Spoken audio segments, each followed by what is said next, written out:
जय मसीह की। मैं प्रभु यीशु मसीह के पवित्र नाम में आप सभी को सलाम कहता हूं और प्रेज द लॉर्ड। फिर से एक बार मैं जबकि आपके सामने आया हूं, प्रभु यीशु मसीह के आगमन पर मैंने जो पिछला वीडियो अपलोड किया था,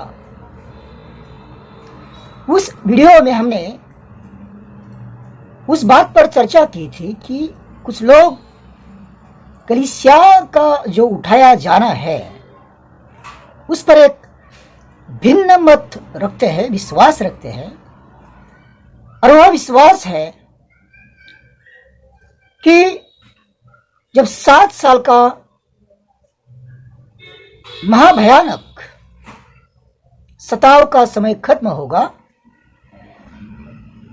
और यीशु मसीह इस संसार में आएगा, तो जब वो आता होगा उस समय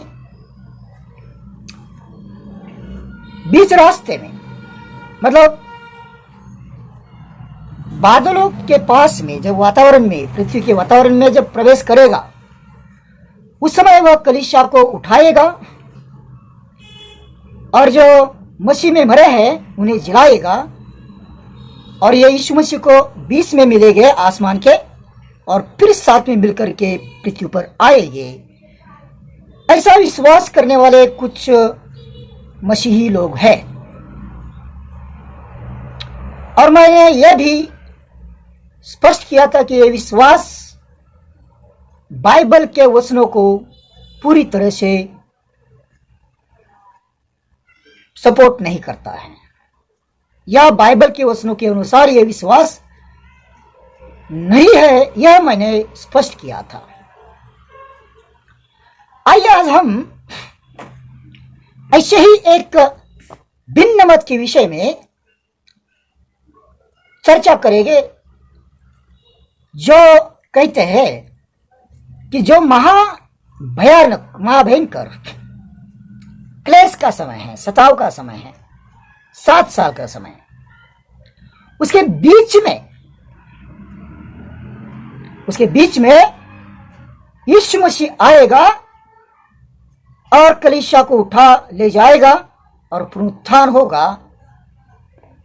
ऐसा विश्वास करने वाले लोग भी हैं। इन्हें मिड ट्रिब्यूलेशन कहते हैं। पोस्ट ट्रिब्यूलेशन, जो मैंने पिछली बार कहा था, जिनके विषय में हमने बात की थी, वे पोस्ट ट्रिब्यूलेशंस पर विश्वास करने वाले, और आज मैं जिस बात पर चर्चा करूंगा उन्हें मिड ट्रिब्यूलेनिस्ट कहते हैं। मिड ट्रिब्यूलेशन के ऊपर बात विश्वास करने वाले लोग। तो हालांकि हमारा बाइबल एक है, फिर भी उसमें भिन्न प्रकार की मत रखने वाले एक ही बाइबल के अनुसार काफी वचन भी एक जैसे ही इस्तेमाल भी किए जाते हैं, फिर भी अलग अलग विश्वास या मत रखने वाले काफी लोग इस संसार में हैं। जैसे हम देखते आए हैं कि ओनली जीसस, यहोवा विटनेस और भी कुछ ऐसे विश्वास रखने वाले भिन्न प्रकार के कल्स है, पंथ है, जो बाइबल तो वही है, लेकिन फिर भी उसमें से अलग शिक्षाएं वे सामने लाते हैं। तो प्रभु यीशु मसीह के आगमन के विषय में, उसके 1000 साल के राज के विषय में और रैप्चर और पुनरुत्थान के विषय में भी अलग अलग मत रखने वाले लोग हैं। अब ये जो सताव का 7 साल का महाभयंकर समय है, उसके बीच में अर्थात 3.5 साल का समय जब समाप्त होगा, खत्म होगा, उस समय कलीसिया उठा ली जाएगी और पुनरुत्थान भी उस दरमियान होगा। ऐसा विश्वास करने वाले लोग हैं, और वो ऐसा क्यों विश्वास करते हैं, इस पर भी हम चर्चा करेंगे। तो सबसे पहली बात यह है कि ये विश्वास करते हैं कि विश्वासियों को सताव का सामना करना पड़ेगा। विश्वासियों को सताव का सामना करना पड़ेगा, क्योंकि प्रेरितों के काम उसका 14वां अध्याय और उसके 22वें वचन में पौलुस कहता है, the book of Acts chapter 14 and verse 22, उसमें पौलुस कहता है कि हम सभी को, क्या कहता है, हम सभी को काफी सताव में से होकर के स्वर्ग के राज में प्रवेश करना पड़ेगा। और चलो के मन को स्थिर करते रहे और यह उपदेश देते थे कि विश्वास में बने रहो, और यह कहते थे हमें बड़े क्लेश उठाकर परमेश्वर के राज्य में प्रवेश करना होगा। क्योंकि यहां पर इंग्लिश बाइबल में कहा है मैनी ट्रबुलेशंस, तो एक वचन उनके पास में विश्वास करने का कारण वे देते हैं। कहते हैं कि विश्वासियों को तो सताव में से जाना ही पड़ेगा, तो फिर 7 साल के समय में जो शैतान या एंटीक्राइस्ट सताव करने वाला है उसमें से हमें जाना पड़ेगा, ऐसा बाइबल कहती है। यह वे सिखाते हैं और ऐसा ही वे विश्वास भी करते हैं। फिर प्रकाशित वाक्य में और एक वचन है जिस पर ये अपने विश्वास की नींव बताते हैं। प्रकाशित वाक्य, उसमें भी लिखा है कि तुझे सताव में से जाना पड़ेगा। प्रकाशित वाक्य उसका दूसरा अध्याय, क्षमा कीजिए, दूसरा अध्याय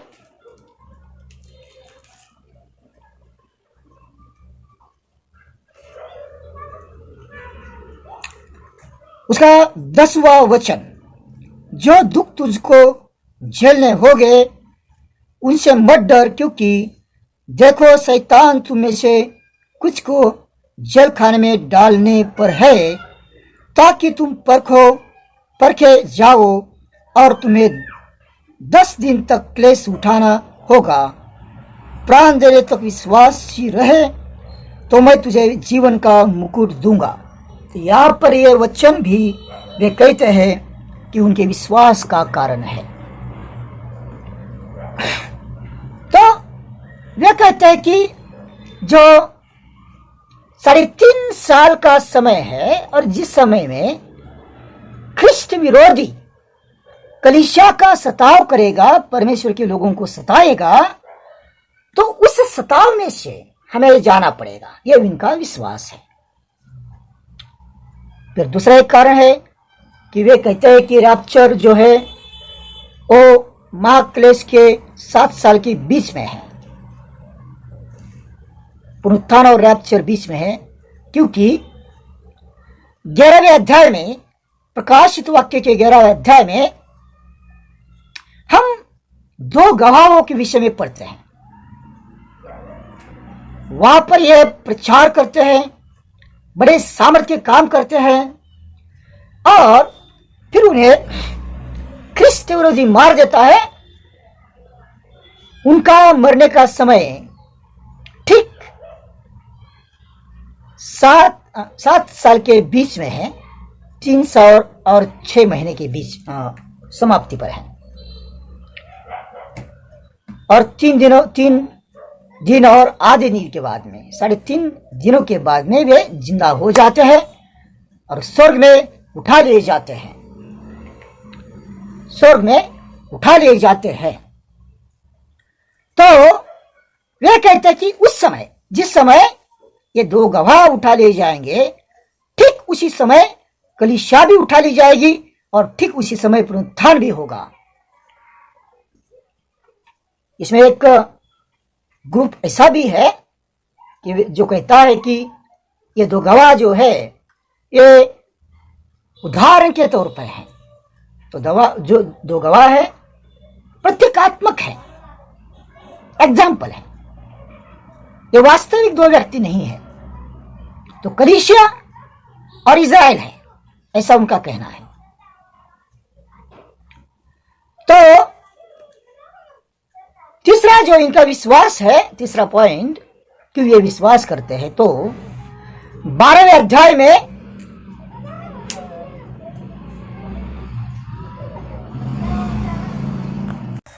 तो इनका विश्वास यह है कि जिस समय ये दो गवाह उठा लिए जाएंगे उस समय कलीसिया भी उठा ली जाएगी और जो मसीह में सोए हैं वे जी उठेंगे। और कुछ लोग ये विश्वास करते हैं कि ये दो गवाह जो है ये एक कलीसिया है और एक इज़राइल राष्ट्र है और बीच में ये उठा लिए जाएंगे। और एक इनका विश्वास करने का और एक महत्वपूर्ण कारण यह है कि 12वें अध्याय में हम एक स्त्री को देखते हैं और वो पुरुष संतान को जन्म देती है और पुरुष संतान जो है वो स्वर्ग में उठा लिया जाता है। तो ये कहता है कि वो कलीसिया है। और फिर एक पांचवा जो कारण है, पांचवा कारण यह है कि हम देखते हैं 11वें अध्याय में 7वीं तुरही फूकी जाती है। और ये 7वीं तुरही जो है, जैसा कि पौलुस ने पहला थिस्सलुनीकि 4 अध्याय, पहला कुरिन्थी उसका 15वां अध्याय और यीशु मसीह ने मत्ती 24 में तुरही का जिक्र किया है, उल्लेख किया है। Both are mentions in this places about the trumpet and इसलिए यह कहते हैं कि वह तुरही जो है वह 7वीं तुरही है और यह 7वीं तुरही ठीक 3.5 साल खत्म होने पर फूकी जाती है।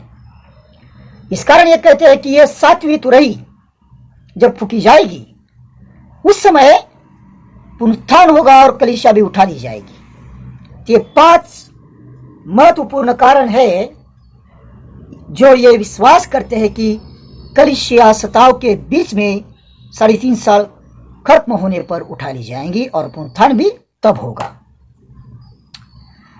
लेकिन क्या यह विश्वास बाइबल के अनुसार है?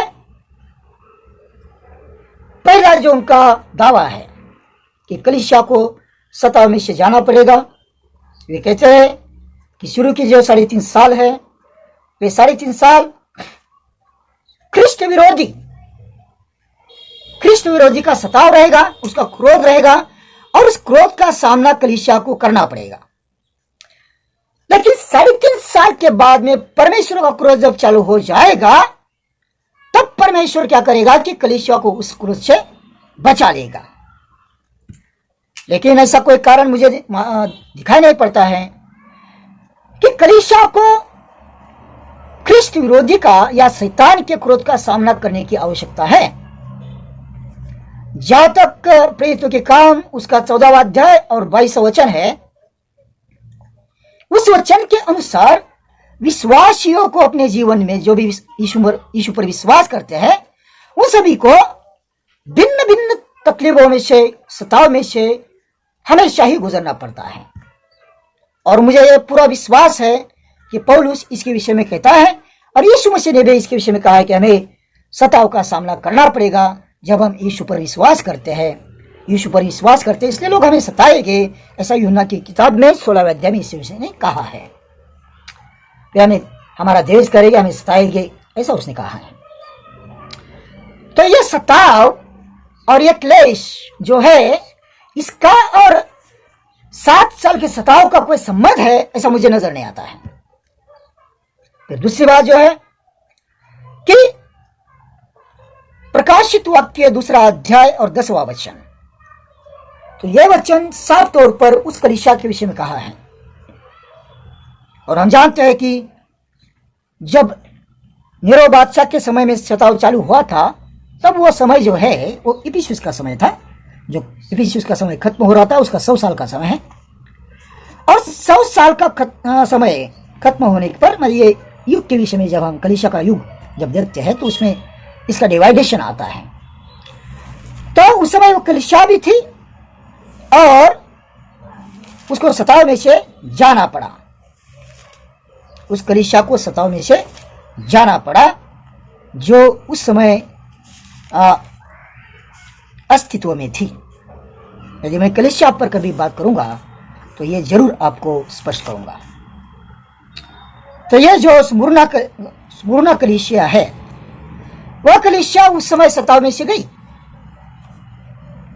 उसके विषय में यहाँ पर यीशु मसीह उसे कहता है कि उसको सताव में से जाना पड़ेगा। और यहाँ पर ऐसा कुछ लिखा नहीं कि ये सताव जो है वो सारे संसार पर आने वाला सताव है, क्रोध है, ऐसा कुछ लिखा नहीं। तो वहां पर क्या लिखा है कि 10 दिन तुझे संकट का सामना करना पड़ेगा। क्या लिखा है? 10 दिन तुझे संकट का सामना करना पड़ेगा। जो दुख तुझको झेलने होंगे, जो दुख तुझको झेलने होंगे, उनसे मत डर, क्योंकि जब को शैतान तुम में से कुछ को जेल खाने में डालने पर है, ताकि तुम परखे जाओ और तुम्हें 10 दिन तक क्लेश उठाना होगा। प्राण देने तक विश्वासी रहे तो मैं तुझे जीवन का मुकुट दूंगा। अब यहां पर यह लिखा है कि तुम्हें नहीं, तुझे, अर्थात यहां पर उस कलीसिया को और उस कलीसिया के दूत को अर्थात पासबान को यह सीधा सीधा संदेश यीशु मसीह देना चाहता है।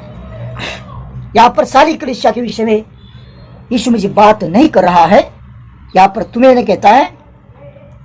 तो कलीसिया को संकट में से नहीं जाना पड़ेगा। हमारे पास में इसका वचन है प्रकाशित वाक्य 3 अध्याय और उसका 10वां वचन जब हम पढ़ते हैं तो वहां पर लिखा है, तूने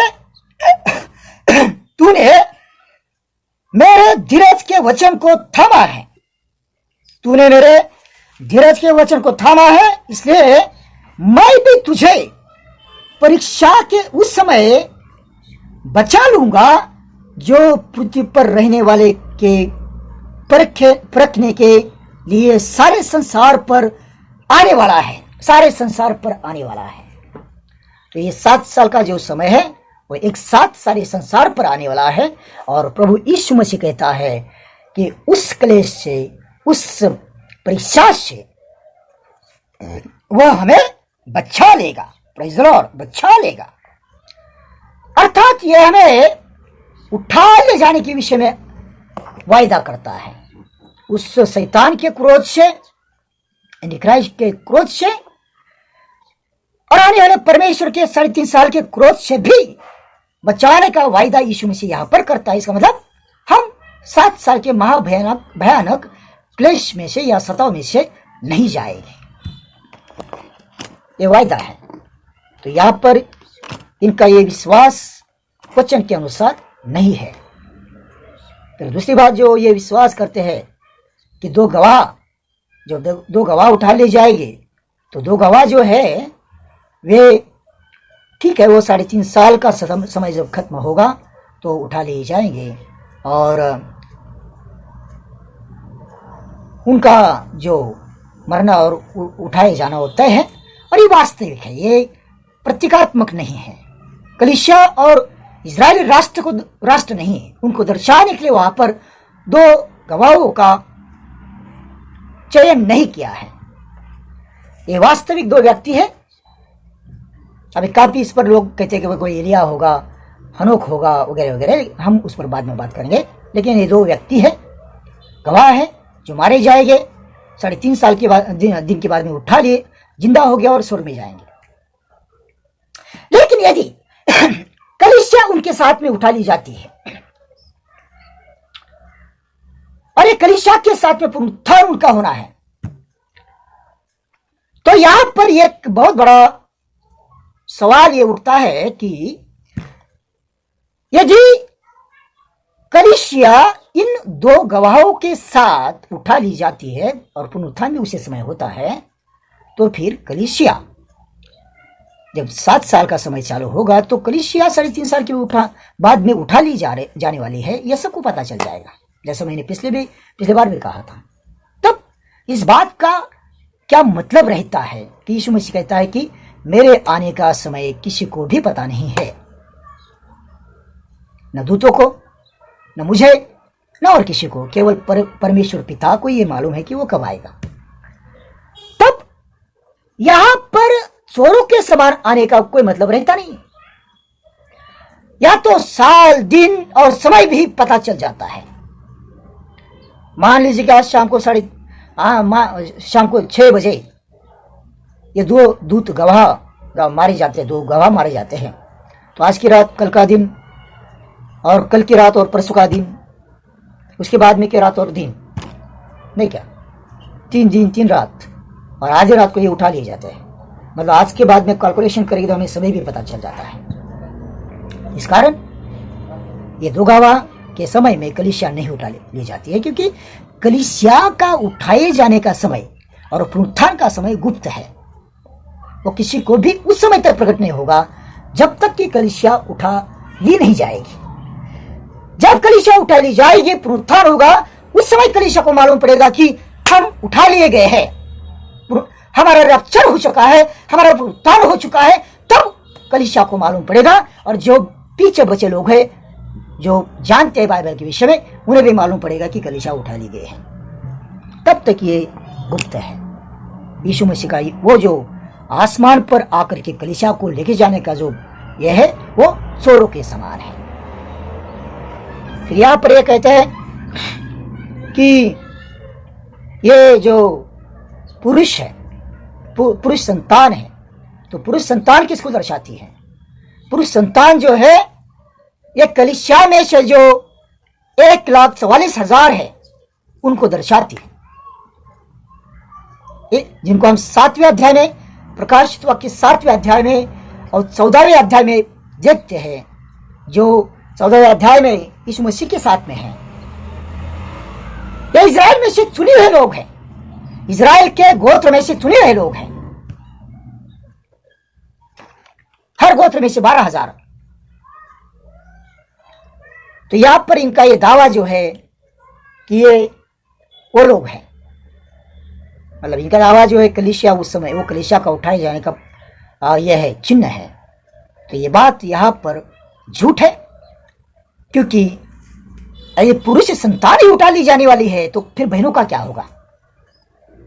क्या बहनें वहां पर जंगल में भाग जाएंगी? जो जैसे वो स्त्री भागती है, तो इजराइल स्त्री है जो जंगल में अपने आप का बचाव करने के लिए भागती है, जहां पर परमेश्वर ने उसके लिए बचाव का प्लेस या ठिकाना बना के रखा है, वहां पर जाके चुप जाती है। उसके खाने पीने का रहने की भी व्यवस्था परमेश्वर का वहां पर 3.5 साल तक करता है। तो यहां पर यह बात भी बिल्कुल वचन के अनुसार नहीं है। वह पुरुष संतान जो है, यह वे लोग हैं जो इजराइल में से विश्वास किए हुए हैं, इजराइल में से विश्वास किए हुए हैं, 1,44,000 पर जो मोहर मारी है वे लोग हैं। और फिर 7वीं तुरही, 7वीं तुरही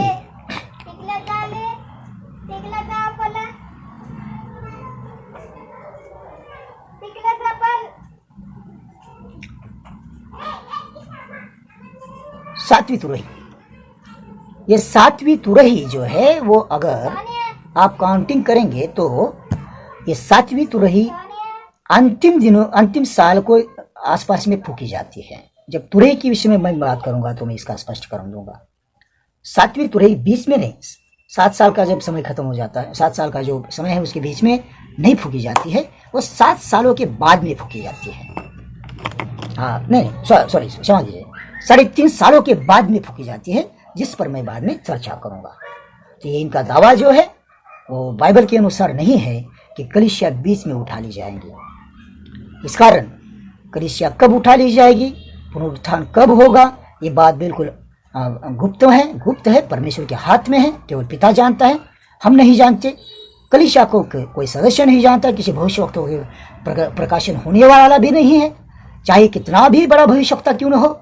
लेकिन यीशु मसीह के आकर के कलीसिया को उठा करके लेके जाने का और पुनरुत्थान का समय किसी भी भविष्यवक्ता को परमेश्वर प्रकट करने वाला नहीं है, क्योंकि ये बात गुप्त है, चोरों के समान आना है।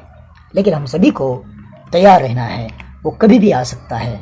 हो सकता है कि मेरा संदेश खत्म होने से पहले आ जाए। आइए हम प्रार्थना करेंगे। खुदा उन सभी को, हम सभी को सही विश्वास में बना के रख और तेरे वचन में चलने की सहायता कर। हम तेरी बाट जोते रहे, जब भी तू आएगा हम में से कोई पीछे न छूटे और हम सभी उठाए जाने वाले लोगों में शामिल हो और आपकी महिमा हो। आगे का सारा समय आपके हाथों में सौंपते हैं। हम भाई बहनों को संभाल प्रभु जी, और सभी की जरूरतें पूरी कर। जिनको चंगाई की जरूरत है उन्हें छू करके चंगा कर दे। आपकी महिमा हो। और ये प्रार्थना हमारा उद्धार करने वाला प्रभु यीशु मसीह के नाम से मांगते हैं, आमीन।